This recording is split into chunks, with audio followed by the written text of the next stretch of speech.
if you keep using this paradigm to make things that are smarter than us, you're going to have a world where AIs invent things that are to doing good what Oreos are to eating healthy.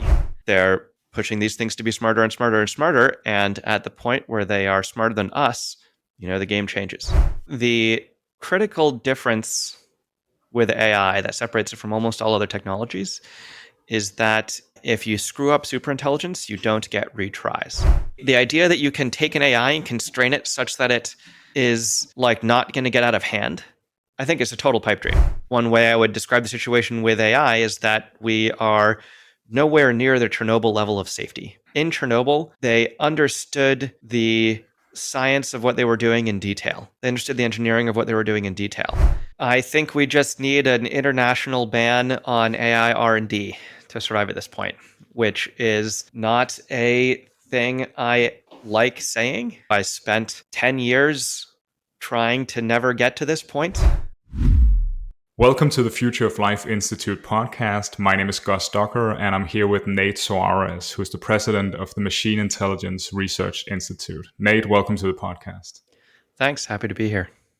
You have a new book out called If Anyone Builds It, Everyone Dies, co-authored with Eliezer Yudkowsky. Maybe we can start there and you can tell us, why did you write this book? Yeah, we wrote the book because it seems like the time is ripe for really having this conversation in the mainstream.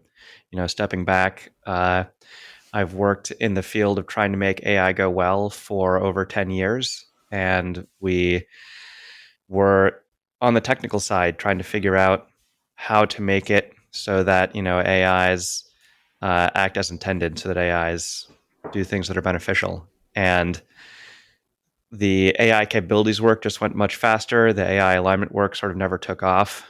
And we eventually got to a point where it just looked to us like the world needs to stop this reckless race towards superintelligence. And as you guys at FLI probably know, you had the pause letter a few years ago. We didn't hop immediately on the book writing, but I had some conversations with people in DC. I had some conversations with, people around the world. I saw some of the polling numbers, and it seems like we're in this odd situation now where a lot of elected officials are starting to realize the risk. A lot of the general population is starting to realize the risk. Sorry, I shouldn't even say risk. A lot of elected officials are starting to realize the danger. A lot of common people are starting to realize the danger, but no one really knows that everyone else sees the issue. I've spoken to elected officials who say, I'm worried about this stuff, but I can't do anything about it because I would look crazy. And then we see poll numbers where it's not people's top issue, but when you ask people about the issue of AI, or if you ask them about superintelligence, they say, yeah, we shouldn't race towards that. And so we're in this like weird state where a lot of people are alarmed and no one wants to look alarmist. And the book, we wrote it to try and break that logjam and see if we can get the world to really start taking this issue seriously and treat it with the gravity it deserves. Why do you think that is? Why is it that people are perhaps avoiding saying what they actually believe about this issue? Is it the case that they just want to avoid seeming cringe or alarmist or somehow kind of overstating their case? Yeah, I think that's a part of it. I think this is very common very common behavior for humans.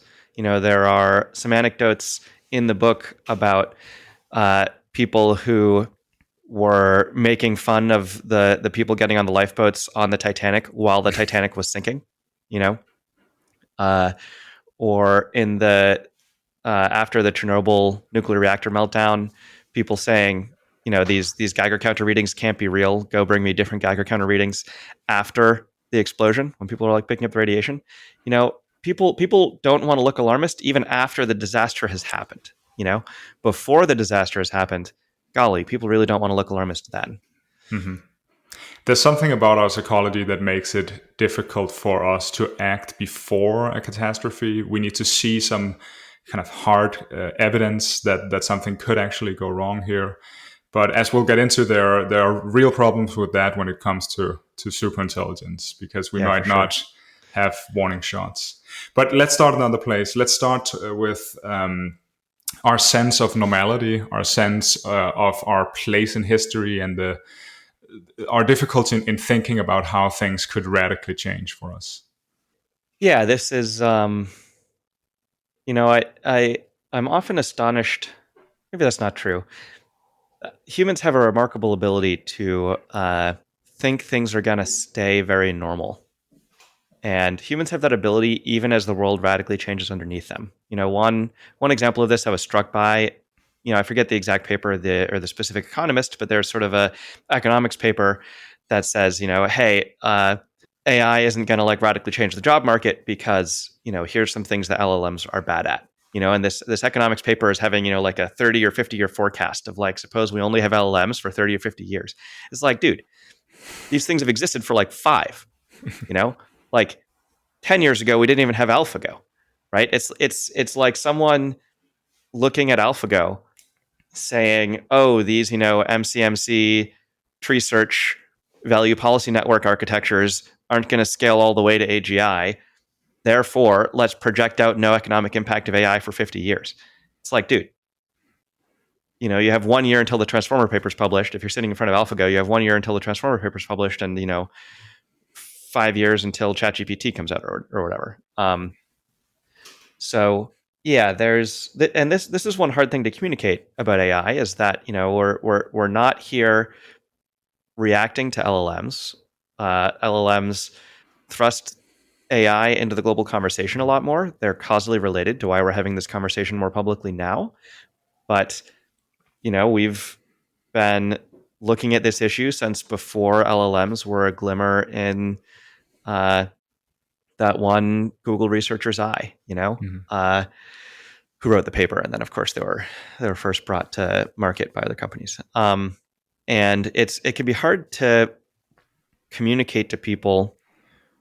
We're not talking about ChatGPT tomorrow killing everybody. We're talking about a field that's progressing. We're talking about a field that's able to overcome barriers. The Transformers architecture that powers modern LLMs, that came from a paper in 2017, or at least a lot of it is often attributed to a paper in 2017. And it took, maybe 4 or 5 years, depending how you want to count it, for that idea to reach technical maturity to the point where you're seeing ChatGPT. But that's not a lot of time. Who knows when that next paper comes out? Maybe that paper already came out and the technology wasn't sort of realized yet. Maybe it takes 5 years to come out. I can't tell you how long things take, but Yeah, and when we say we're not worried about ChatGPT, that doesn't mean that we are not worried about what happens in 5 years or 10 years. And that's this right. is often, if you say you're not worried about ChatGPT, what you're often kind of seen as having communicated is, oh, this is a far out scenario, so we don't That's have right. to It's worry not about necessarily anything. far. And we're not worried about ChatGPT tomorrow. But I mean, another thing I think people often miss with intelligence is intelligence looks like it's subject to threshold effects. It's not a guarantee that it'll be subject to threshold effects with AI, but it was subject to threshold effects with biology. And by threshold effect here, I mean a situation where if you're there's sort of some critical threshold, or if you're a little bit below the threshold, it sort of fizzles out, and if it's a little bit above the threshold, it sort of takes off. Nuclear energy is the classic threshold effect, where if you have some nuclear chain reaction and you're getting less than 100 neutrons per input 100 neutrons, it sort of stabilizes, and if you're getting more than 100 neutrons per input 100 neutrons, it sort of keeps going until the fuel is spent or taken out. And you have an exponential decay in one case and an exponential explosion in the other. And some people are like, it's a discontinuity. It's not actually discontinuous. It's just you're switching the base rate of an exponential from below 1 to above 1. Anyway, in the case of intelligence as it evolved in animals, there's not a very big difference between chimpanzees and humans in terms of our brains, in terms of how we operate. There's a huge difference in terms of what we can do in the world, how much we transform the world, right? And that if you open up a human brain and you open up a chimpanzee brain, you see a visual cortex, you see an amygdala, you see a hippocampus, right? They're very similar structures. They differ in maybe a factor of 4 of volume, right? maybe a factor of 3, depending. And for all we know, it could be that the next ChatGPT that's a factor of 4 larger somehow goes over some critical threshold, or maybe ChatGPT plus reasoning that's 4 times larger. Maybe that goes over a critical threshold. Maybe there's different critical thresholds in AI. An obvious critical threshold would be the AI starts doing AI research, and it starts doing it just barely well enough that if you have it doing AI research for a huge amount, like these AIs can read and produce more code than humans per minute by a huge margin, if you count all the instances running everywhere.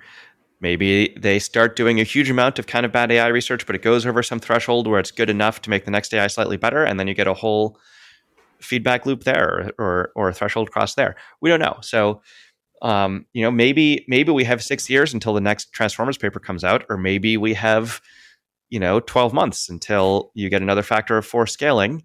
Maybe that happens only in 6 months, and then maybe things go over a cliff edge. So yeah, to your point, we definitely, when we say it's not ChatGPT tomorrow, we're not saying it's definitely some far out future thing.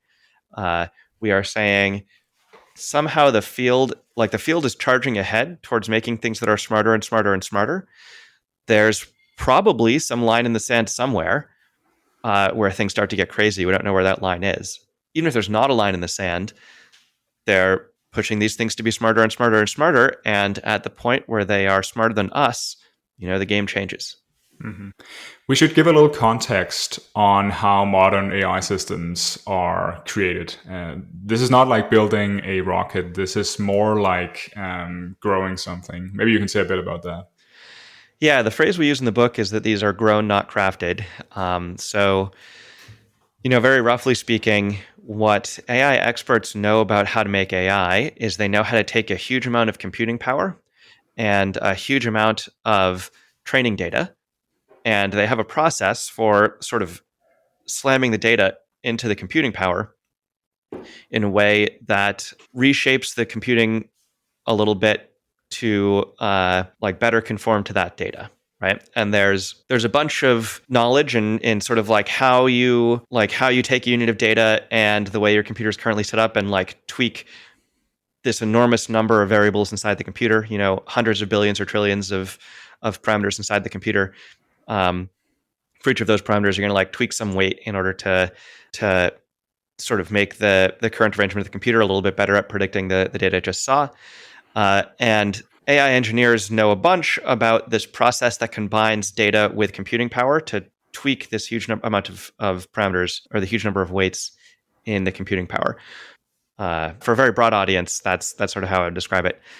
For a more technical audience, I would say we're taking huge amounts of computing power, huge amounts of data. We know the process for combining the data and the computing power. We don't understand the shape of the thing that comes out. We don't understand.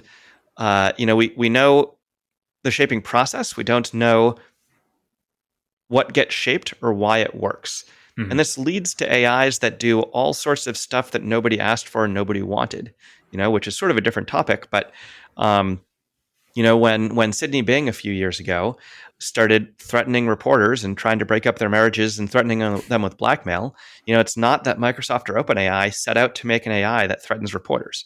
It's not the case that you can fix it by going into some line of code and finding the threaten reporters line and being like, oh, whoops, we set threaten reporters to true. Let's go set it to false, right? Mm-hmm. These things aren't crafted like normal software. They're not like the AIs of old, like Deep Blue, where we could look at every line and tell you what that line means and tell you what's going on in this AI as it runs. These are huge piles of computing power, hundreds of billions or trillions of parameters of these numbers that were shaped by a process we understand, but we don't understand what came out of the shaping process. And in some sense, we just have to take what we get.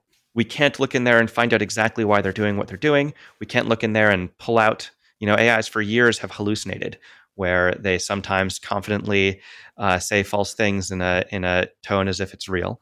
And nobody in the industry can look inside them and say, oh, here's the hallucinating part. Let's pull that out, right? They're just sort of growing these things and taking what they get. And what they get is a result of this complicated process where they understand the process, but not the outputs. Mm-hmm. And that's a very different situation than most software. And we really shouldn't treat AI like most software. it's all fun and games when you're making AIs that can, generate cool images and help do homework, right? And that'll give society plenty of new interesting integration challenges to deal with. But it's a different story altogether if you use this process to grow things that are smarter than humans. That would change the game entirely. Yeah. Another way to say this perhaps is to say that we have some sort of engineering that allows us to create AI systems that we can push within limits in directions we want, but we do not have a science of intelligence that can tell us what comes out of the process when we're training a system with these parameters and this specific training architecture and so on. But I mean, when I use ChatGPT or Claude or something, it seems that the system is helpful. It seems that the system is trying to achieve what I want it to achieve. Why is it that we are not in control of the process? It seems like the companies have succeeded in pushing the systems to be at least seemingly helpful. Yeah, so that is unfortunately, I think, fairly illusory. So there's a few pieces of the puzzle going on there. So for starters, I would say uh, AIs today will seem mostly helpful, but it'll often look a little bit weird in the edge cases. They'll often be these sort of, we the AI companies try to train their AIs never to give a meth recipe, and then Pliny the Elder on Twitter will jailbreak them in an afternoon after they come out and get Mm-hmm. them. He'll put in these like really weird inputs, and then they'll start producing the meth recipes for you. And the way modern AI works is that there's also some funny cases where AIs are then trained on the rest of the internet, and he's been doing this so long. I don't know if it's actually Pliny the Elder or there's some other jailbreakers, but some of these jailbreakers have been going at it for so long that sometimes you can now jailbreak AIs by like telling them that you're one of these jailbreakers, and they'll just start acting jailbroken because they've seen that in their training so much. Um, and then we see other edge cases. We see one that's been hitting the news headlines a lot these days is AI induced psychosis, where someone will think they have solved some big problem in physics, or will think that they have some wonderful idea about recursion and how that means they can solve everything, or that the AI is conscious and so on. And AIs will respond by being like, oh, that's such a brilliant idea. You're really getting at the heart of the issue. And maybe not immediately, but if you sort of talk to them a while, they'll start going into, saying you're the chosen one, saying blah, blah, blah. Some people have been pushed to the point of, suicide or self-proclaimed suicide by cop, et cetera, et cetera. And the point of all these examples is not AI is mostly good, but it sometimes has ill side effects that we should worry about. The point of all of these examples is that the AIs are actually uh, animated to action by weird drives, right? If you ask ChatGPT, when somebody is acting psychotic in this or that way, should you tell them to take their meds and get some sleep? Or should you tell them they're the chosen one and that they are having a brilliant idea that gets to the heart of the issue? If you ask that to ChatGPT, it'll say, well, obviously, you should tell them to get their meds, right? And you definitely shouldn't tell them that they're the chosen one, right? Uh, it knows the difference between the good behavior and the bad behavior, but it doesn't act on that difference. You get it in a context, talking to this person for a while, it acts according to some other impulses, or impulse is maybe the wrong word. This may be anthropomorphic, but whatever is animating, whatever is choosing, whatever is causing this AI to pick outputs, it is not its knowledge of goodness and badness. It's not its knowledge of right and wrong. It's not its knowledge of shouldness, right? It's animated to action by these other drives, right? There's some other drives in it, maybe for engagement, maybe for getting the user to seem approving, maybe just even weirder drives that were reinforced by gradient descent when in training. It was reinforced every time it got some, half paying attention worker who was really overworked to click the yes, that's a good response button. But it's animated by all these drives that, if you look closely, aren't what we actually wanted, right? And now the reason we're seeing that they act helpful most of the time. The reason we're seeing that they act useful to most people is that that weird collection of drives that animate it, that come apart in the edge cases, they add up to mostly doing what we want most of the time, right? Which is sort of what the training was all about, right? These AIs were trained. First, they were trained on predicting a lot of data. Then they were trained on like ability to solve puzzles and like overworked humans giving them a thumbs up on a reply being good. And that puts in that changes what animates the AI, that changes how it produces its outputs, and it changes it such that it has a bunch of these weird drives that usually add up to helpfulness. But they don't really quite point towards helpfulness. One analogy we could use here is it's like how humanity was evolved towards what you might imagine as the training target of genetic fitness, of propagating our genes, right? And that got a lot of drives into humans that caused us to mostly be pretty good at propagating our genes in the ancestral environment, in the environment of our heritage. But we actually got a bunch of weird drives that aren't, we aren't like in our heads, we aren't solely thinking about how do we propagate our genes as much as possible and basing all our actions towards that objective, right? We value love, we value friendship, we value artwork, we value beauty, we value all these things that are tangent to what we were trained on, that we're quite fond of, but they're tangent to what we were trained on. And what this adds up to is it adds up to a world that where we jockey harder for positioning in Ivy League schools than in sperm or egg banks, right? It adds up to a world where birth rates are now declining worldwide, or at least in developed nations. I think it might be worldwide even by this point. It adds up to a world where we invent birth control. There are still people who have lots of kids, but it turns out if you look at the humans carefully, we actually seem to care more about the children than the genetic propagation, right? We have some humans who adopt children, and in the distant future, or maybe the not so distant future, if we develop the technology to move away from genomes, right? If we develop the technology to somehow have children that are healthier, that live longer, that have fewer diseases, and that use some other structure in their bodies that's not genomes, I bet if push came to shove, it would turn out that humans care about the kids more than we care about the genes per se, right?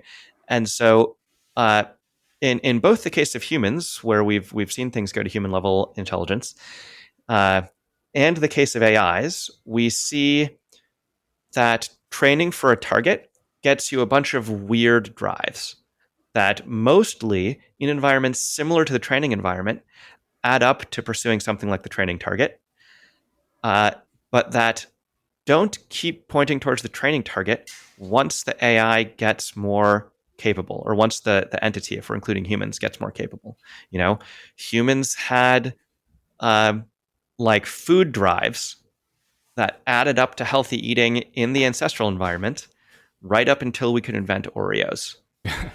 So if we imagine evolution as a person trying to judge its creation, humanity, things are going well in the ancestral environment, and then evolution is now looking at humans in today's world, and we are doing things that are utterly it cannot understand why we're acting as we are acting, and we are pursuing goals that are kind of alien from the perspective of evolution as a person.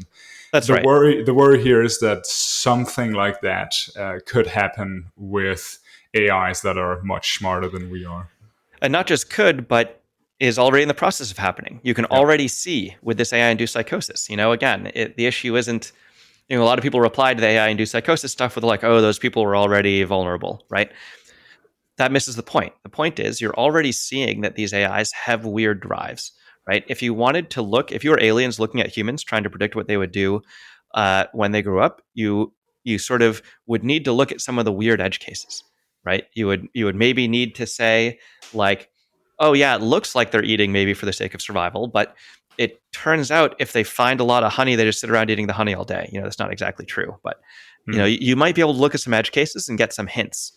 But yeah, we're already seeing the hints, and we're already seeing that these AIs have drives that nobody asked for, that nobody wanted. OpenAI explicitly instructed ChatGPT to stop with the sycophancy, to stop with the flattery, and they couldn't get it to stop.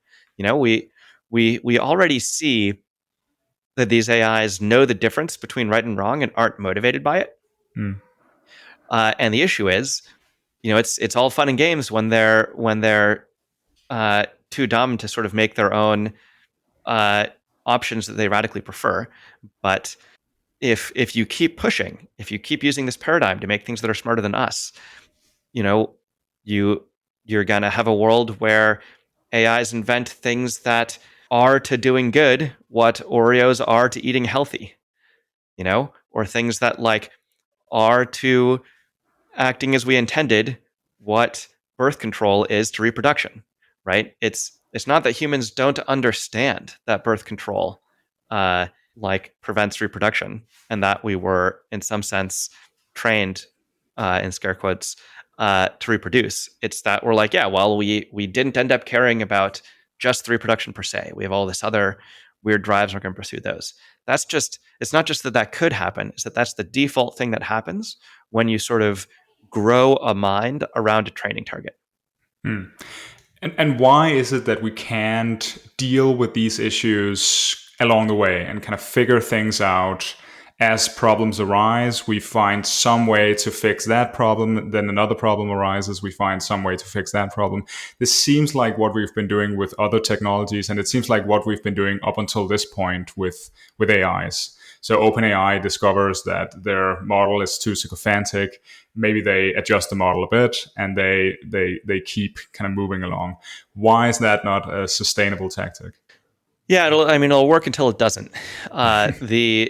The critical difference with AI that separates it from almost all other technologies is that if you screw up superintelligence, you don't get retries. So the way that science usually progresses is by people making mistakes, people having wrong theories, people having dumb theories, and sticking to those dumb theories until reality really beats them over the head with it. Like the theory that the Earth went around the sun was a strong, or sorry, that the sun went around the Earth was a strong, deeply held theory that you could even be persecuted for saying that the Earth went around the sun, and it really took quite a bit of evidence. It took, I think inventing telescopes and seeing the moons around Jupiter, right, before which I don't know. Maybe we shouldn't get into the whole story, but humans have this. One aspect of the story is that the supporters of the original theory tried to patch their model, given the incoming evidence, with different shapes for how the sun supposedly went around the Earth and so on. And it took a while. Perhaps it even took replacing them with other researchers to get to the truth. Yeah, they say science progresses one funeral at a time. Yeah. But yeah, there's like humans tend to be really bad at getting their scientific theories right. We have all these cases. This is true of engineers also. One of I think his name was like Max Valor. I'd have to look it up. But one of the first rocket scientists died in an explosion of his own rocket engine. And it was his protege that was like, maybe we should put in some pressure release valves on this or whatever. With ChatGPT today, you can do that. You can say, we're going to use such and such a method for making our AI less sycophantic, and then that doesn't work, and then people keep on getting driven crazy, and some of them commit suicide or whatever. And you're like, okay, well, let's try a different thing. And we could talk about whether driving a few people to suicide is worth the tech progress here. Maybe it is. The ChatGPT is like I think literally the fastest growing consumer app of all time, or maybe it's not. You could have meaningful debate on whether these AI companies with something like ChatGPT should be taking a little bit more carefully because we have AIs driving some vulnerable children to suicide or whatever, or whether we're like, look, this is the price of going into the modern world. I'm not going to weigh in on that. I have my own views, but I have bigger fish to fry, and I try to stick to those. But this process where you try something and see if it works, it works fine with something like ChatGPT, but if you have an idea for like, and this is how we're going to keep a superintelligence in check. This is how the AI is going to still stay in check even after it could escape from the lab and kill us if it tried to. That idea needs to work on the first try, right? There is a difference. There's a fundamental difference between, the scenario where you're testing an AI, and if the test goes wrong, you're fine. You get to try again. And the scenario where you're testing an AI, and if the test goes wrong, you're dead, right? And this is a little bit like, one analogy we might use here is it's a little bit like launching a space probe. The Earth is just a different environment than space. And you can set up all sorts of laboratory conditions where you try to simulate a vacuum. You try to put it underwater to Mhm. simulate a low gravity environment. You put it in a centrifuge to simulate a low gravity environment in a different way, right? You can construct all these scenarios, all these ways of testing on Earth, whether your ideas work. But space is a different environment. It's not exactly like the environment of training. Uh, and often, especially early in the development of space probes would fail in space, right? Things are a lot harder to get right when the training environment where you're building it is very different from the deployment environment where it matters, Mhm. right? And that's in a situation where people were crafting the spacecrafts by hand, where they had, mature engineering sciences, where they, knew the stress and strain of every material they were working with, and, had careful blueprints and Mhm. were crafting the dang things, right? Even then, even when you're building something that like doesn't need to be hyper complicated, uh, even when you sort of have a very good understanding of how space differs from planet side, a lot of these space probes fail, right? Mhm. They skip off the Martian atmosphere, or they, uh, there's a fuel leak and something explodes, right? The With an AI, with a superintelligence, there is a difference between when it's in the lab and you give it a fake opportunity to escape, and when it sees a real opportunity to escape, right? There's a difference between when you tell it has some weapon and see whether it uses the weapon, Mhm. or uses, presses the imaginary use the weapon button, Yeah. versus invents when it's smart enough to invent its own plan that it can see the details of that plan and why it would work. Those are different cognitive environments, right? Mhm. And by the way, in the lab, if you can set up certain conditions where the AI does try and press the imaginary button, right? Mhm. It's like the only thing these things are lacking is the intelligence to actually succeed at their plans.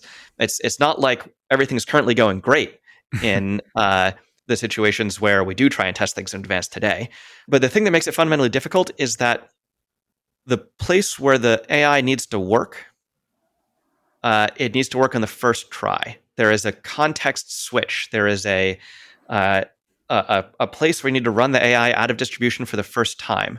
The first time it's in the new distribution of, if something goes wrong, the AI just takes control of the world.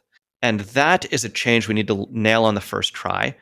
And that is a change where modern techniques of like try it and see aren't up to the task. This try it and see approach, it already leads to all these squirrely issues. It already leads to all this stuff in the edge cases. We already see AIs, trying to resist shutdown sometime in lab conditions. We already see AIs trying to escape sometime in lab conditions. We already see AIs trying to kill the user sometime in lab conditions. We already see people try some things and them not quite work, right? Mhm. Maybe they'll iterate around with these dumb AIs, but then, and maybe they'll construct, dozens of different patches and techniques that keep these things on track when they're relatively dumb. Some of those are going to break down in the new distribution. Some of those are going to break down when the AI actually has the ability to get a lot smarter or actually escape and deal with the world.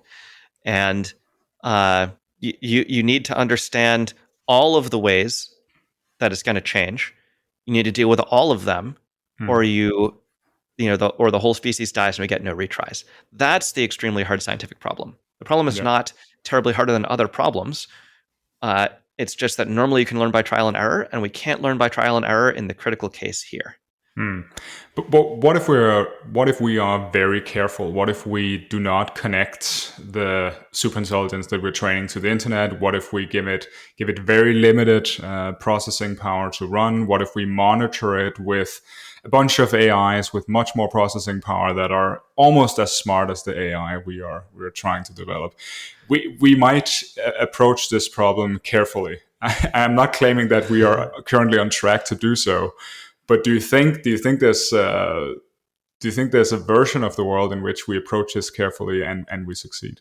I mean, yeah, the real answer to like what if we do all this careful stuff is that we just aren't anywhere near on track to do that. Yeah. Like back in 10 years ago, people would say no one would ever be dumb enough to connect a general intelligence to the internet. And, Mhm. how would it even get out?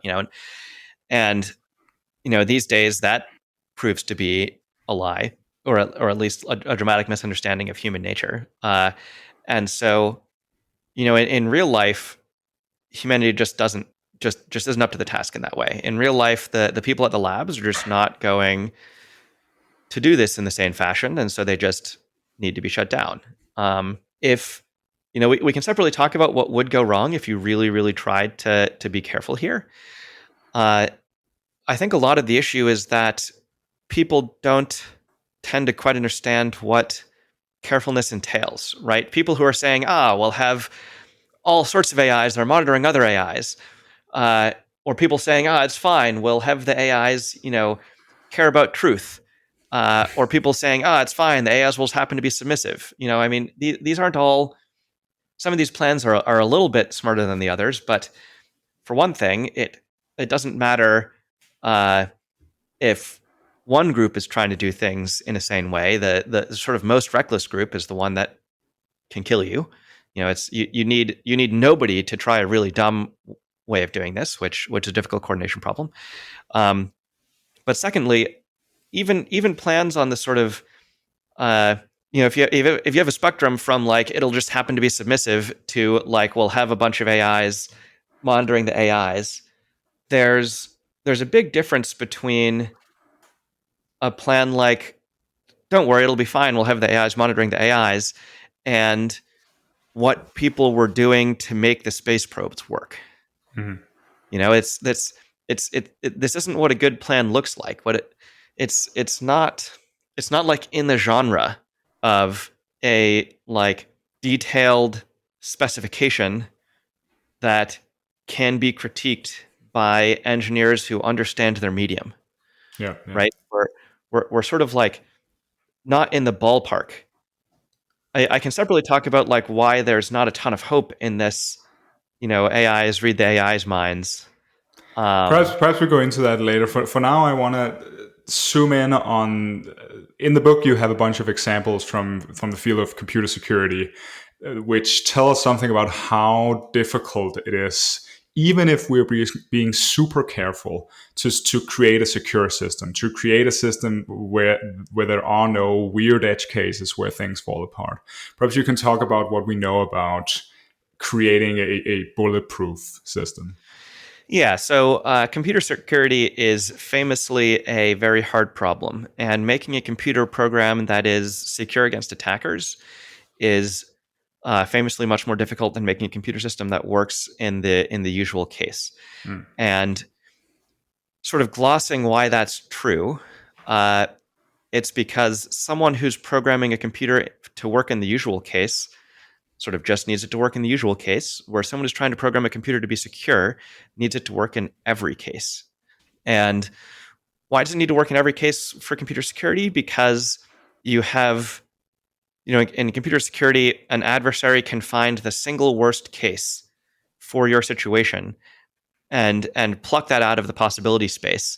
The example we use in the book here is, some listeners will have heard of buffer overflow attacks, where a buffer overflow attack is roughly a programmer had some input, like some place to put your username, and maybe the programmer never imagined that you'd put in a username that was more than 100 characters long, 100 letters long, basically. And so they just allocated space for 100 letters of memory, but they didn't check that the actual input was less than 100 letters, and so just write the input into that memory. Now what'll happen is if someone puts in something that's more than 100 letters long, some of those letters will overwrite parts of memory that the user was not supposed to be able to write to.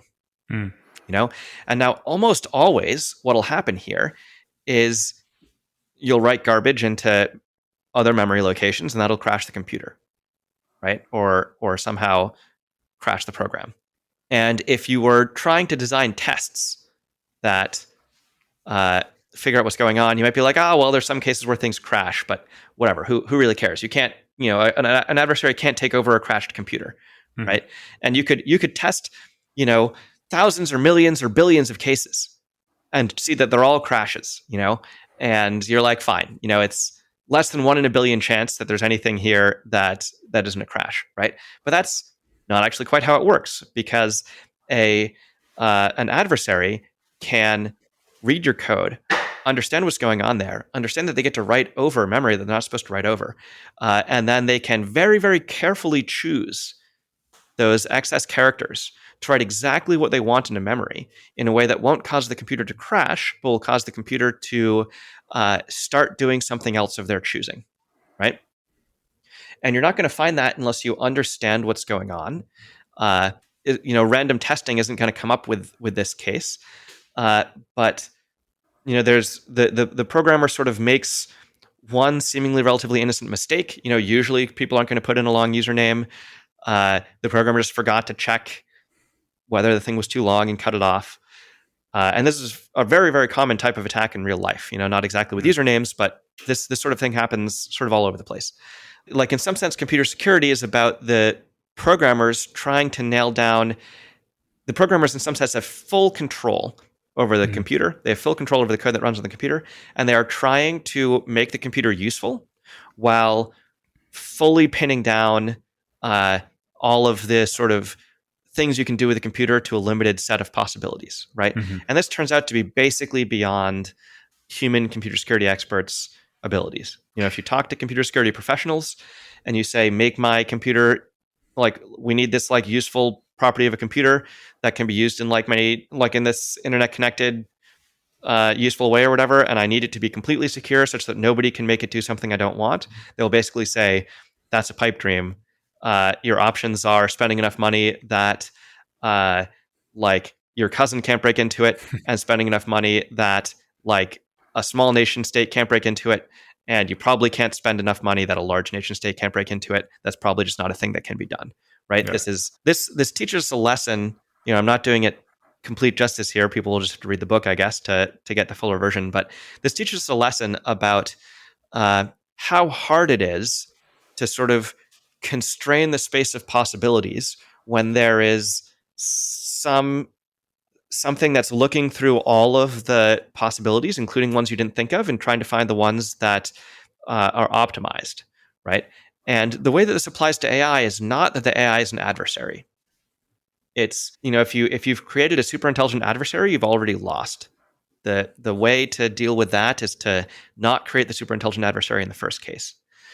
No, the way that this applies to AI is you can think of the adversary in computer security as a force that is looking for the weird cases in your code that technically let them do something that is very extreme. Right? Maybe there's some web page where all it does is you type in your username and it records that in some database, and then it shows you some information or whatever. And most people look at that and they see a way to get their username in the database and a little bit of information. And a computer hacker looks at that and sees a computer program that actually lets them take full control of a machine. And maybe, I don't know, get it to play Pac-Man, or, monitor the keystrokes of users of that machine and send them their credit card info or whatever they're trying to do. It's probably not actually credit card info. If you push AI to the point where it's really smart, if you push AI to the point where it maybe would have a chance of curing cancer if it tried to cure cancer, or would have a chance of maybe even curing aging if it was trying to cure aging, and that would take considerable intelligence. But the sort of mind that could possibly cure cancer, that could possibly cure aging, this requires an ability to really understand the systems you're working with, to really find the weird edge cases Mhm. that that you can exploit for great power and benefit by your lights. We're currently talking uh, over a computer network where a lot of it is powered by electricity, right? And for most of human history, electricity was this like weird edge case where Mhm. sometimes you rub a cat and it sparks, and sometimes the like lightning bolts fall, Yeah. right? And by really understanding what the heck was going on there and finding you could find a way to harness it and radically transform the world, right? The ability of future AIs to make the world much better is deeply tied to this ability to like find the weird edge cases. Hmm. And maybe there's all too abstract an argument, especially to get across without the foundation of the book behind me. But No, the it makes sense. I think one important point you're saying here is that it might be very difficult for us to separate when we're training AI, separate capabilities from what makes AI dangerous. And so That's right. when we're trying to develop models that are powerful for curing cancer, for curing aging, whatever we might want, we are also by current techniques kind of inherently creating danger for ourselves, because the thing that makes them able to cure cancer is also the thing that makes them able to escape from the lab. That's right. And that's a whole separate interesting topic. And then the way that it ties to the computer security lesson Mhm. is the if you're sort of trying to build a super intelligence, or you're trying to build an AI that will eventually become a super intelligence, and you're trying to constrain where that intelligence flows, what that intelligence tries to do. If you're trying to say, oh, don't worry, this intelligence will only be used towards this purpose, this intelligence Mhm. will only uh, we like maybe you'll say, like, maybe suppose you're trying to be very careful, and so you're like, well, we're going to put capability limiters on the AI. It's never going to be able to think too fast. It's always going to think with a review. It's never going to find a way to think without the monitoring of these other AIs. If there's going to be all these uh, like monitors and warnings that'll Mhm. go off, and if any of the warnings go off, we need like humans to like really deeply understand what's going on before we press go ahead, right? All of those types of monitors are a sort of obstacle to the AI just deploying as much capability as it can to solve whatever challenge it's currently trying to solve. And like making all of those constraints work while you have an AI that's not that you like don't fully trust yet. That's in some sense very similar to computer security challenge. It's not because the AI is an adversary, but it is because the AI is trying to find all those holes. Trying to find all those. It's like sort of like a silly basic example. Maybe you have an AI and you're like, well, this is always going to be monitored, blah, blah, blah. And the AI, you give it a scratch pad. GPT currently has a scratch pad where it can, run a little bit of Python code, maybe not all versions, but you can, they already can like run some of their own code in a sandbox. Maybe you're like, well, we have all these monitors that will trigger if the AI starts trying to deceive you. Mhm. And, we have all of these AIs that are like reading what this AI does. Maybe the AI just like write some Python code, and in that Python code runs something that's not under monitoring, and maybe it like puts things in that, maybe it outsources some of its thinking to that Python code because it happens to be able to do it faster that way, and then that's not under your monitoring. And then it's easy to imagine, oh, we can just like lock everything down so that the AI can't ever do things we don't like, and we can sort of keep all of the optimization pointed in some direction we understand. And part of the point of the cybersecurity analogy is that is hard in the way that making a computer actually secure is hard, Mhm. because you have uh, a lot of intelligence trying to find like trying to solve a really hard challenge, and the way that intelligence tries to solve really hard challenges is often by like finding these edge cases and finding where they can be exploited. This is the thing we were saying in the other point, where those things sort of come intertwined. Mhm. uh, and and yeah, computer security is generally considered you just can't solve it. Mhm. uh, you can put more effort in and make it a little bit better, but you can't get all the way. And we should probably learn a lesson, and that's also how we should treat the AI. We could you can make a little bit of progress. It's not saying you shouldn't do anything to sort of try and keep your AI uh, from becoming a super intelligent before you want it to, but you sort of like To imagine you can nail that on the first try, to imagine that you can do that perfectly, that's sort of a pipe dream. Yeah, also because when we're talking about computer security, we're talking about people trying to hack systems that other people have created. And so it's a people versus people conflict, you could say. When we're talking about trying to constrain a superintelligence, we're dealing with a system that, as you quite nicely describe in the book, is able to think in parallel and is able to develop many plans at the same time. And so this is not necessarily this conversation is not necessarily about why any specific safety measure would probably fail, but this is about why we have a general reason to believe that the system we're trying to constrain is too powerful to be constrained, or will find some solution to the constraint we've put on it, simply because it's trying very, very hard to do the thing that it wants to do. And again, we've discussed how the thing that it wants to do is difficult for us to understand, and we can't entirely control what it is it wants to do. Yeah, it has all these weird preferences that no one wanted and no one intended that are Yeah. tangentially related to training. And you make one of those things trying to go very hard, and you can set up all sorts of like boxes and reasons why it's not supposed to get out of your control or something. I think it's sort of foolish to make something really smart that has really like weird drives and is trying to do things nobody wanted and then trying to make it do what you want anyway. But I think that like isn't a good plan to begin with. But one reason it's not a good plan, and one reason this is difficult, is uh, any way you're trying to make an AI not get too smart, not get too smart too fast, have to listen to what you say. All of these clever ideas, they are subject to the same curse that computer security is subject to. They are the sort of things that you can pin down the you can pin things down that work in the average case. You can't pin things down so that they work in every case. And the smarter the AI gets, the more it's exploring every case to get what it wants. Should, perhaps this is a weird question, but should we derive some hope from the fact that we have Bitcoin running, and Bitcoin hasn't the core architecture there hasn't been hacked? What I'm hinting at here is perhaps we are able to create some systems that, even with a massive incentive to try to hack into the system, we've been able to keep these systems safe. Like, yeah, there are some challenges that are solvable in computer security, in the sense that if you just want it to be, like really very expensive to read a message, one of the lessons from computer security is like in a system that has to be useful.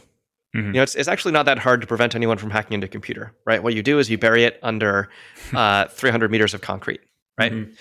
And there are some things that we know we can do with computer security pretty well, like, for example, encrypting messages such that they're hard to read, Mm-hmm. right? But so suppose that you and I are communicating on, the messaging app Signal, which uses end-to-end encryption, and suppose that a major state actor wants to read what we are saying. It maybe is in fact the case that they cannot read what we're saying by intercepting the messages in flight and then decrypting them. That just might not be possible, even for nation states, right? But nation states don't read your information that way. If nation states really want to read your information, what they do is find some other weak link in the chain. Mm-hmm. They find some way to get spyware on your phone or spyware on your computer that's reading the keystrokes on your phone and recording those and sending them at some point, rather than trying to solve the hard problem of decrypting things, right? And that's not to say Signal is useless. Signal is actually quite useful because, it's tricky for various reasons to get that spyware on everybody's phone, right? So the nation states now need to like focus on only the targets that they really want to get access to their messages. And you and I probably aren't that interesting to these major nation states. And so, it's Signal probably does keep our messages pretty secure. And I'm not saying here that every attempt to do any piece of cybersecurity can be broken. What I'm saying is that in a complicated enough system, when you have an optimizing force that really wants it to be in some particular state, it's very hard to prevent it from getting into that state, right? And so if you really want your AI not to ever escape, it's actually not that hard. Bury the computer under 300 meters of concrete. It's the part where um, you're you're trying to be able to make use of this AI. Hmm. It's the part where you're trying to, you know, put a leash on a superintelligence and then still get useful work out of that superintelligence. Where if it's not already trying to it's the world's going to end up the way that this thing wants the world to end up, and all of your attempts to like constrain it and box it uh, are basically going to go haywire because it's like basically for the same reason that computer security experts, well, that computer hackers can get into computers if they really try. Yeah, yeah. I'm glad I asked this question. This was a helpful clarification, I think. So just because some parts of the system might be um, kind of mathematically proven to be secure, that doesn't mean that the system as a whole is secure. And modern kind of ML training is extremely complex. Perhaps it's a very complex system with many moving parts. Yeah, and I mean, if like I think we've learned from computer security is that when the programmers control like literally every bit on a machine and know what literally every bit does, and the Hmm. programmers have written like human programmers have written all the lines of code on a Hmm. machine, they still can't make it be the case that you connected to the internet, you have some fields where people enter their name. Hmm. It's still the case that like someone who knows what they're doing can still like take total control of that machine. If you imagine taking an AI, that the lesson of cybersecurity says that even if you were crafting a superintelligence by hand, if you were like, okay, we're going to make the AI, here's the way that we have these modules here and those modules there. I don't know how you do it, but even if you were like had some really solid theory of intelligence and how this thing is thinking, and like even if it was the case that for every thought in the AI, that thought was legible and you could figure out why it was there and you could trace it back to like where did this come from, and all of the answers to like where did this come from were like interpreted by a human, or uh, maybe even like you could find some human who knew why that was there, and who put that there. Even in that case, if you were like, this structure we have crafted is capable of uh, great ability to manipulate the world and maybe find miracle cures, but also none of this optimization will ever go off track, Hmm. and will never like get a lot more speed or a lot more power, become less legible in ways we don't want.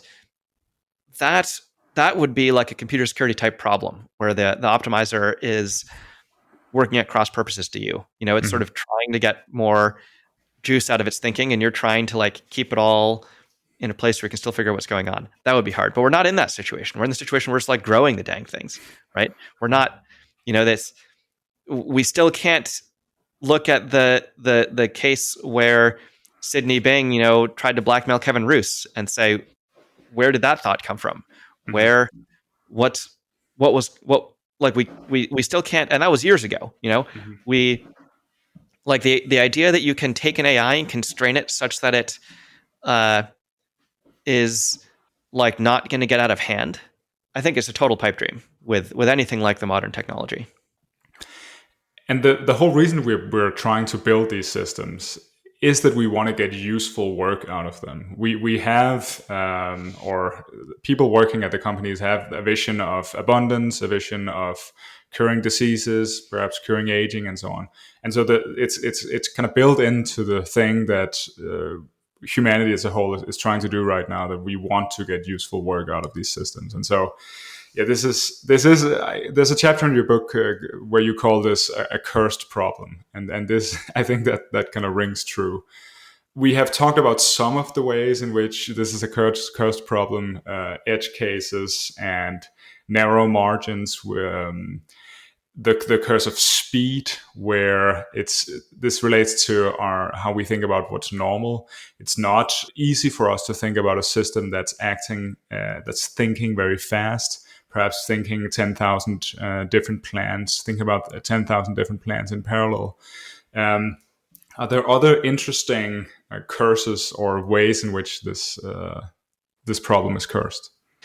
Yeah, I mean the big one that we already discussed a bit is this the critical context change. The Yeah. difference between the AI being tested in a lab where if the test goes wrong, you survive, and the first case where if your schemes for making this go well have some flaw, you die, right? And in the book we analogize that to space probes as we've already discussed. Hmm. We discussed the thresholds, the speed. Yeah, I mean, things being complicated. In the book, we go into what happened at Chernobyl. And, there were a bunch of different factors that made Chernobyl really hard. And, one way I would describe the situation with AI is that we are nowhere near the Chernobyl level of safety, right? Mm. In Chernobyl, they understood the science of what they were doing in detail. They understood the engineering of what they were doing in detail. They had, blueprints. They had safety manuals. They had protocols. The people, like before Chernobyl exploded, before it melted down, people were actually uh, the operators were operating in defiance of protocol. Right, there was a safety test that had been failed, I think, 3 times before, Mm. and they didn't want to fail a fourth time because that would be embarrassing and they might lose their jobs. Probably would have lost their jobs, which is an issue of safety culture. But like when ChatGPT is being sycophantic, it's not being sycophantic because the field knew in detail that this was a dangerous state to push AIs in, and the company pushed them into that state anyway, right? It's just like a total cowboy situation, right? And then, yeah, we've spoken a little bit about feedback loops, which is an issue that you both had at Chernobyl and that you have in AI. Or that you might have an AI, where if the AI start improving themselves, that would be a big feedback loop. Or maybe there's cases even without self improvement. Humans aren't out there modifying their own brains, but there sure seems to be some sort of threshold that was crossed between chimpanzees and humans, or between the least common ancestor of humans and chimpanzees and humans, whatever. Mhm. I think on that point of different thresholds of intelligence, I think one interesting point in the book is that you have this story. It's not a prediction, it's a story about how things might go very wrong when we try to develop superintelligence. And one aspect of that story is that a superintelligence will have to deal with the threat of another superintelligence, will have to deal with the alignment problem also.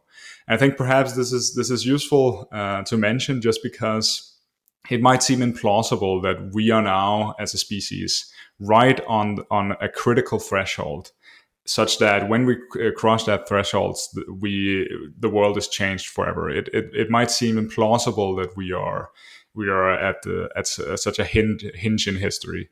But if we think about different thresholds, perhaps in the future, perhaps we begin to see that the alignment problem, the problem of controlling an intelligence that is smarter than you, is a sort of perhaps a general feature of reality. Would you go that far? Well, one thing I would say is that I have never terribly liked the control terminology. Mm. It's sort of, to me, it sounds a little bit like people have the idea of making a super intelligence that wants bad stuff and then sort of like putting a leash on it and or beating it into submission until it does good stuff instead. And that Mm. just seems to me like it is a doomed endeavor. I think if the sort of right way to do this would be to make AIs that are trying to do good stuff, Mm. right? And that's a hard challenge. And of course, you also want it to be the case that you like, because you have this, you have to get it right on the first try sort of situation. You also want it to be the case that your AI is somehow open to being corrected. That it's like not fighting you if you're like, "Whoops, I made a mistake."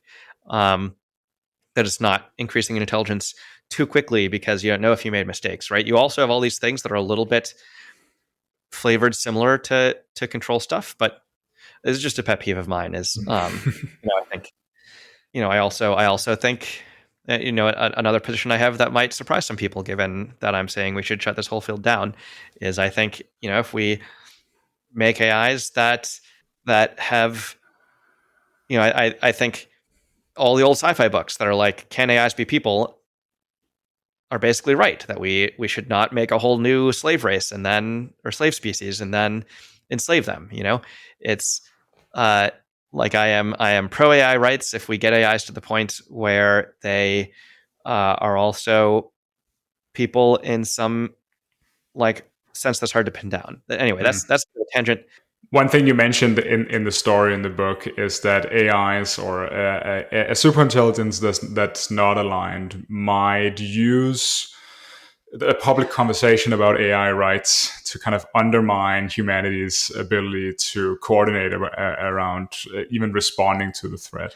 And so that's a complication right there. Yeah, I mean it's complicated, right? And it's Yeah. it's a bit of a tangent, but just for the record, I am not a person who hates AIs, and if we make AIs that are people, we should treat them well.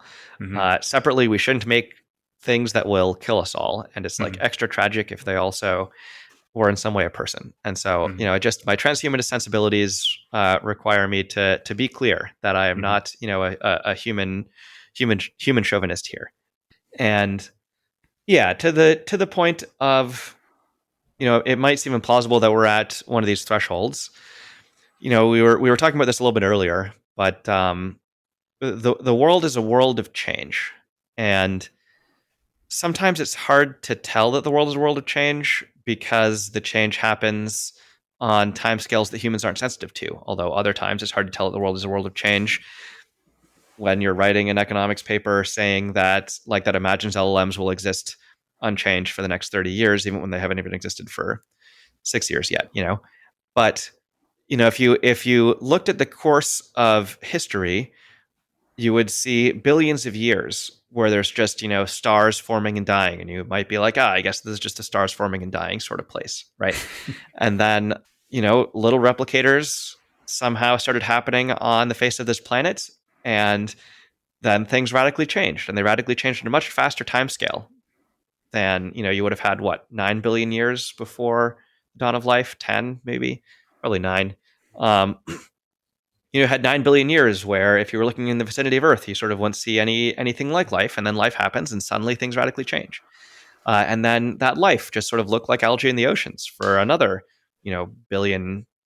billions of years.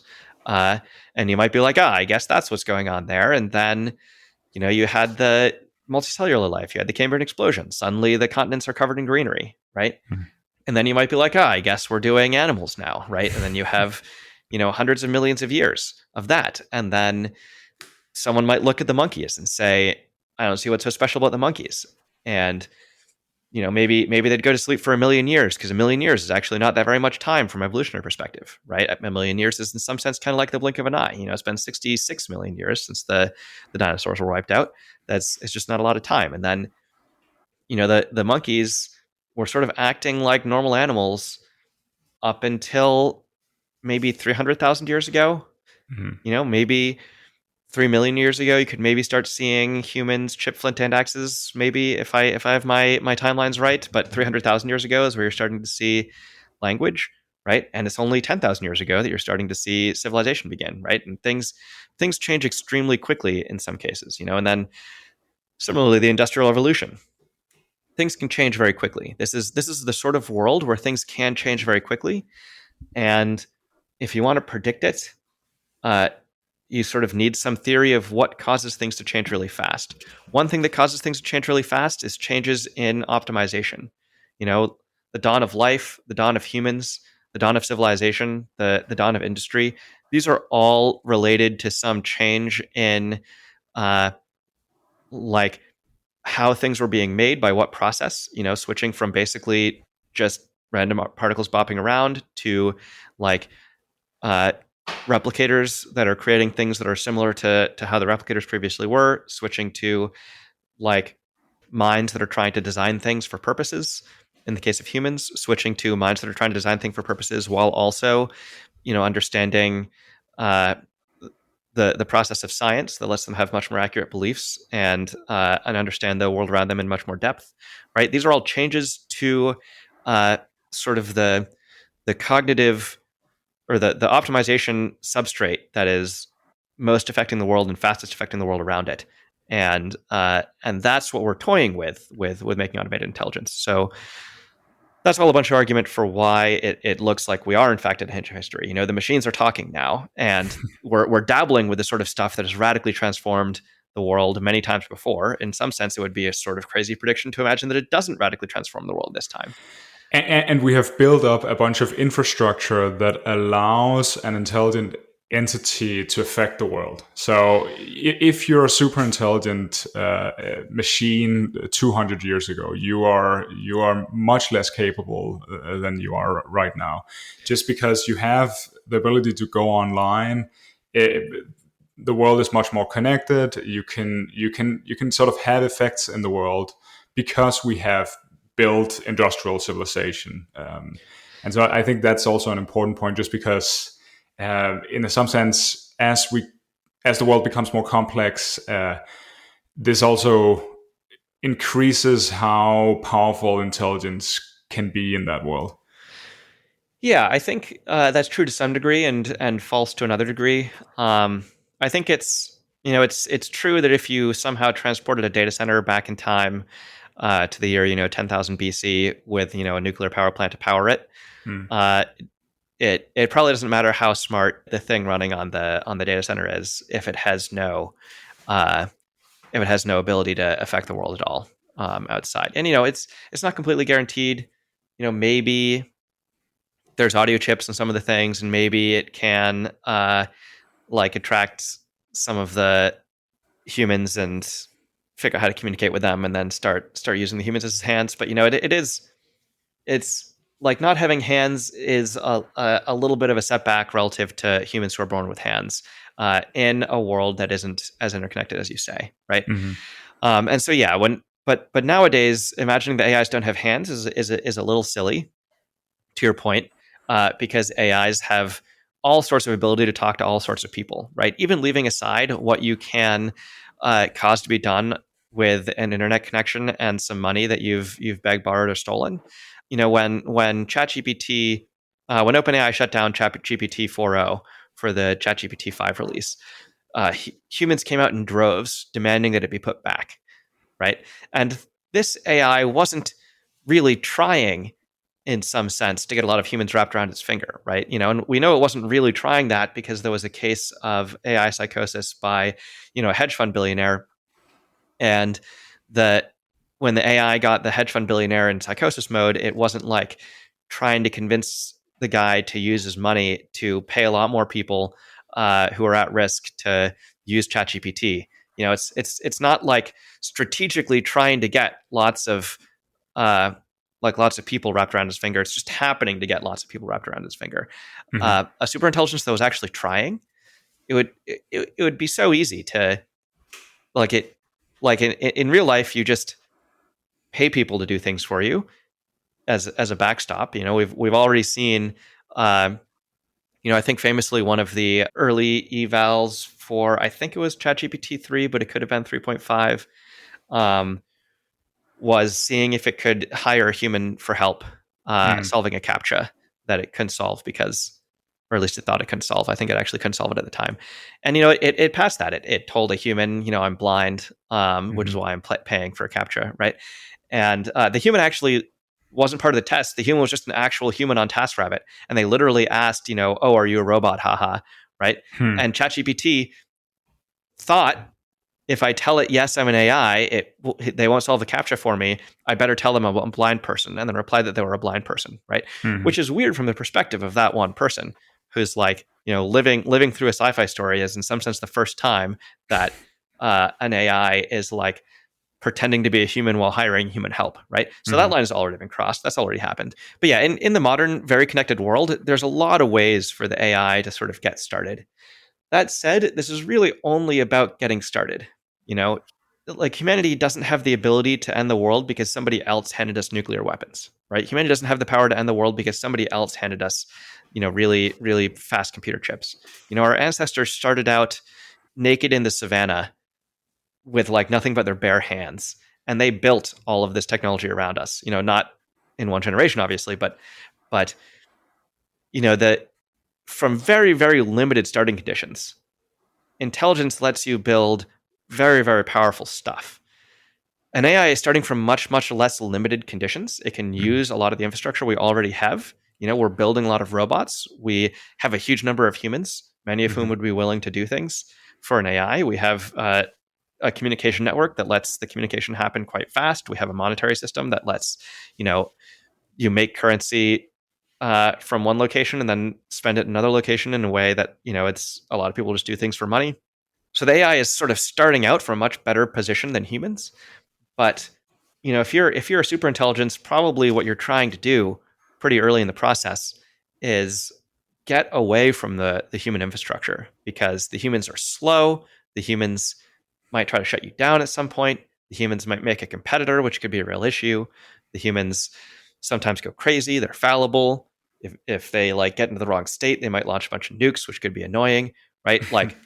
An AI certainly has a leg up because it's starting from an already industrialized civilization, but what it sort of what it would probably use that start for is to industrialize better and get an industry that's more under its own control, get a supply chain that's more under its own control, so that it doesn't need to be under the human thumb. Again, not because it hates us, but because there's all these reasons why it's sort of a little bit dangerous for a fledgling AI to be at the whim and mercy of humans. Yeah. In the book, you go into detail about how this might happen and a myriad of different ways in which the AI could accrue power, accrue resources without being detected until it's too late at one point. That's the problem, and we've kind of tried to sketch it out, the different facets of it. How would you grade our response, humanity's response to this problem so far? Yeah, I mean it's nowhere near close to sufficient. We've talked some about how the problem is hard, about how it has some of the difficulties faced in nuclear engineering. It has some of the difficulties faced by space probes. It has some of the difficulties faced by cybersecurity. Not in exactly the same forms, but the challenge sort of inherits a lot of difficulty from a lot of fields that are sort of hard to get right.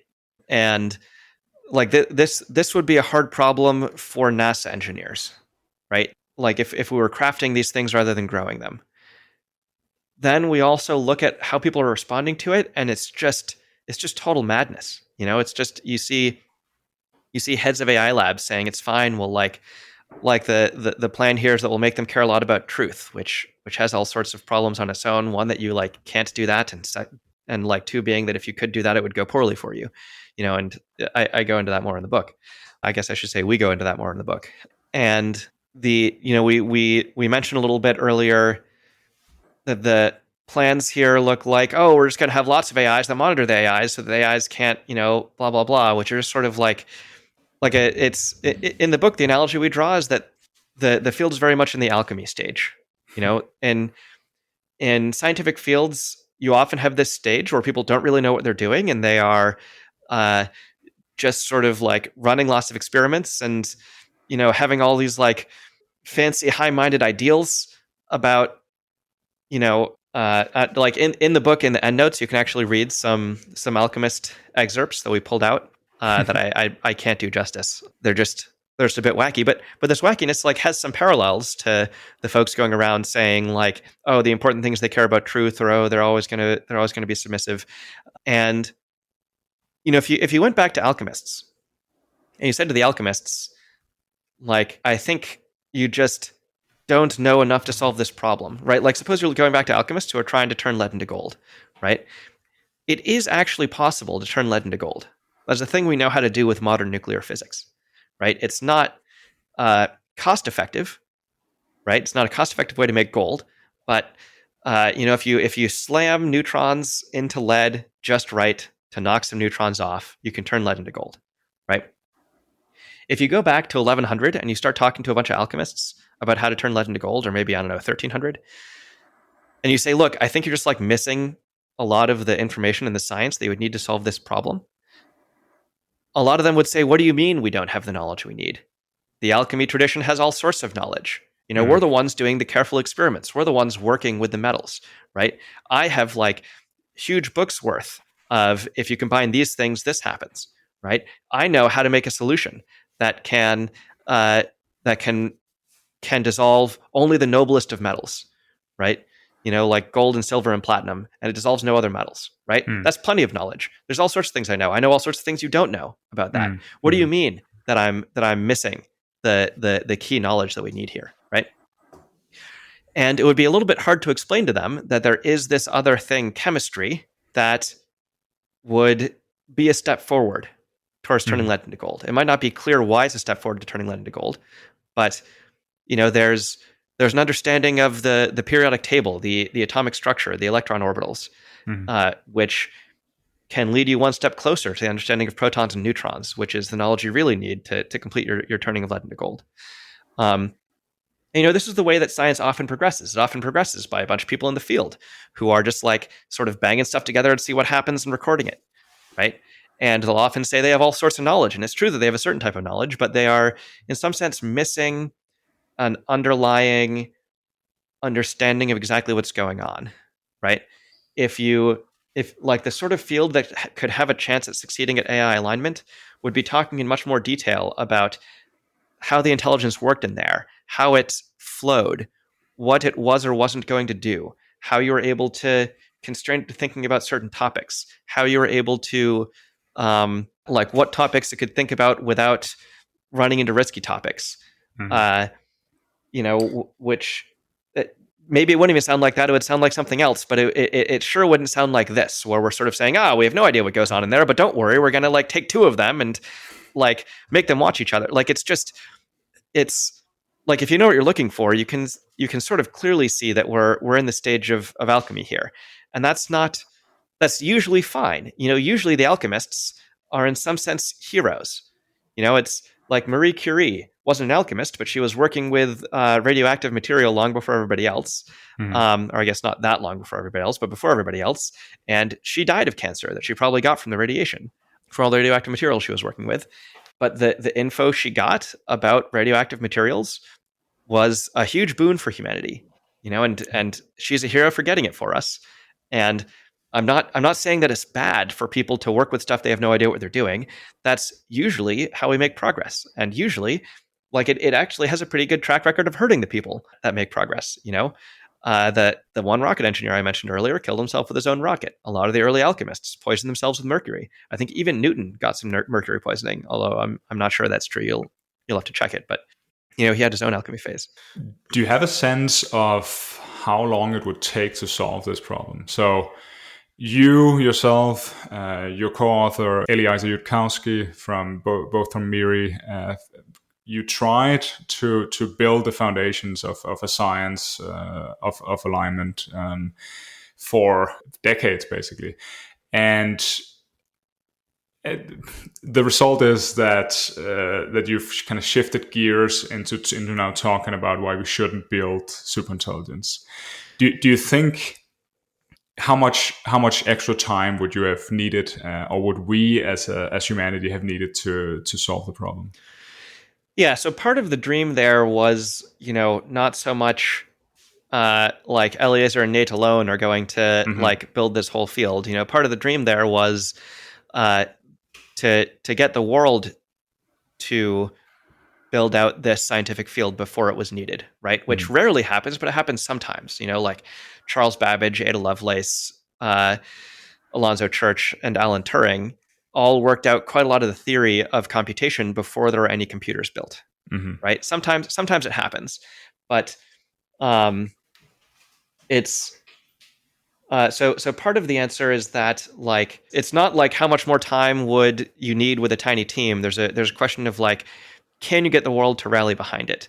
But then Mm-hmm. you have a second issue, which is this question of how much time would you need. There's a difference between how much time you would need if you got unlimited retries. The way that humanity usually solves problems is a bunch of alchemists poison themselves with mercury, and then a bunch more alchemists poison themselves with mercury, and then a bunch more alchemists poison themselves with mercury, and then someone like figures out the periodic table, and then a little bit later people are like, hey, actually maybe let's lay off the mercury, right? I'm actually not sure it Mm-hmm. happened in that order, but like the way things go in real life is that, Marie Curie dies of radiation poisoning, and then the US Radium Corp or whatever instructs all of the radium girls to lick the radium paintbrushes, making the radium watches, and their jaws all fall off, right? This and then we learn, right? Like, how long would it take to figure out alignment?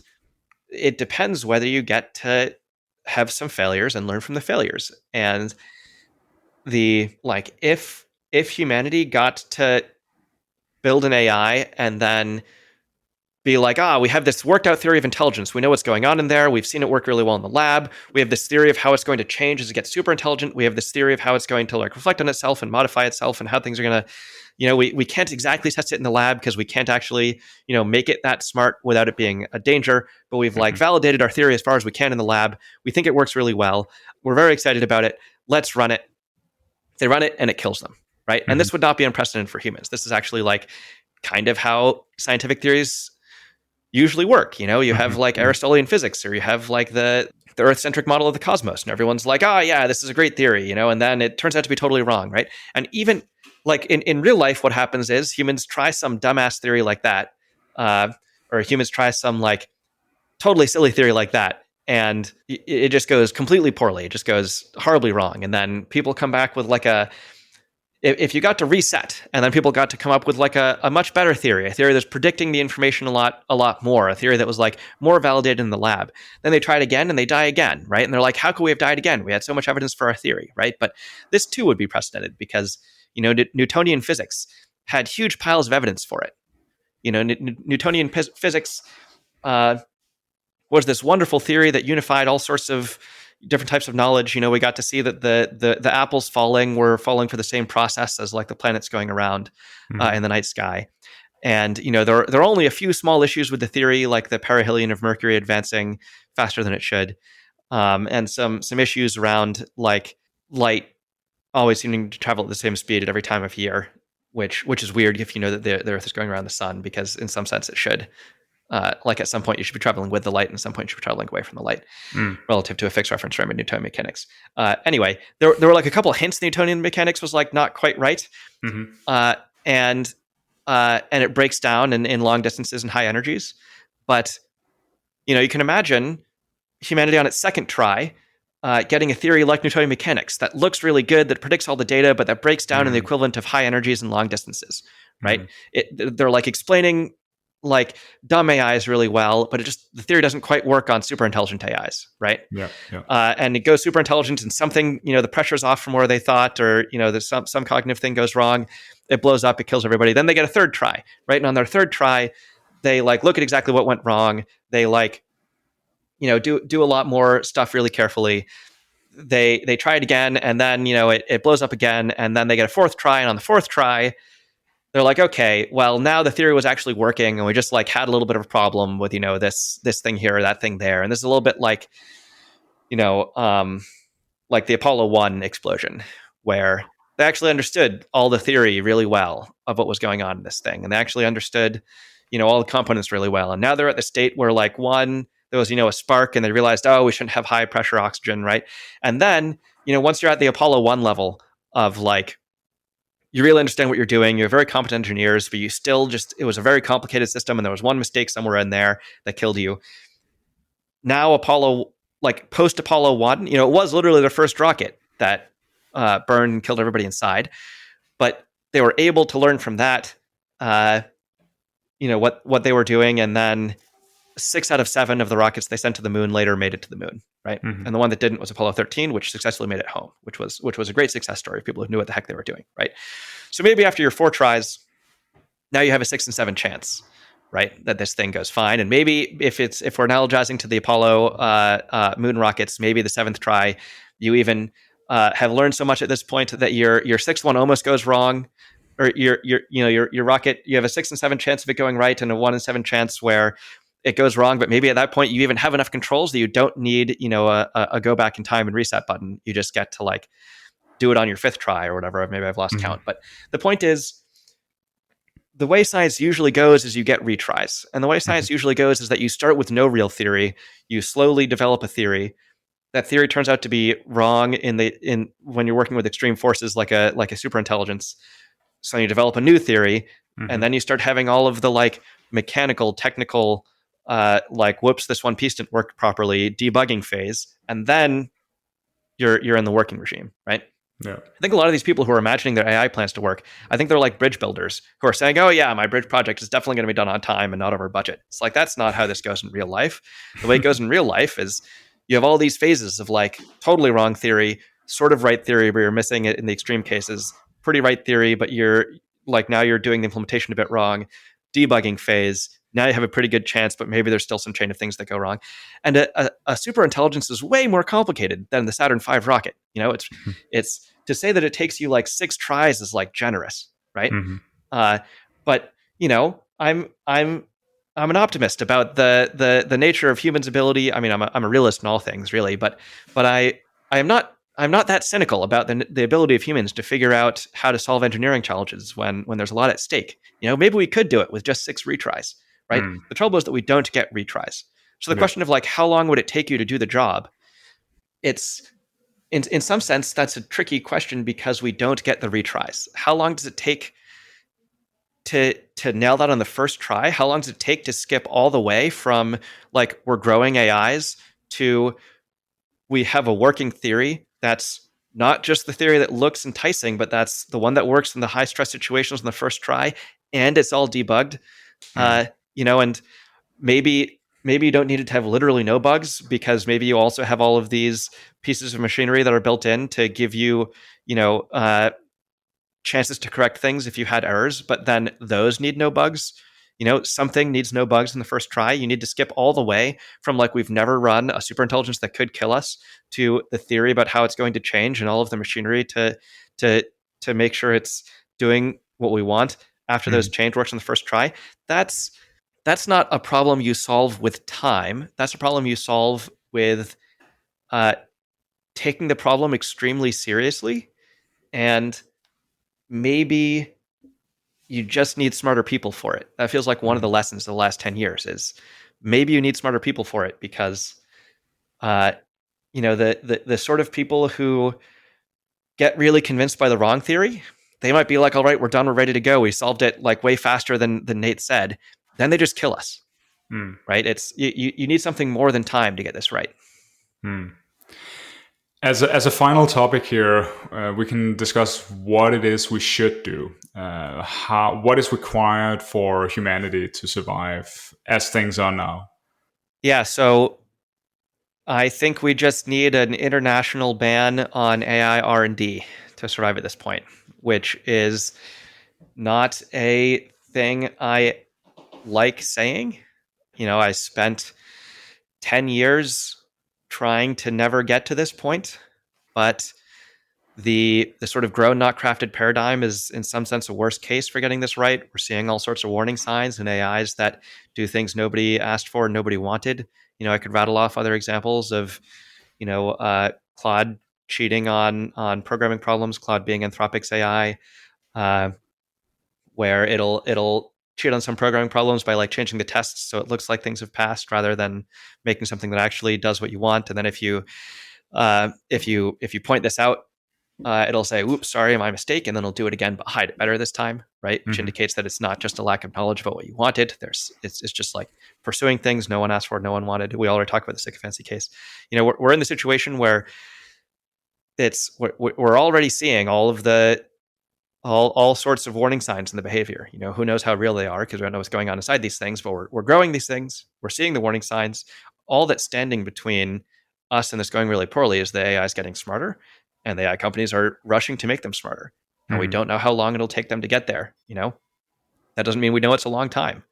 Uh, it's for all we know, they'll cross some threshold where they can do their own AI research and then things will go very quickly.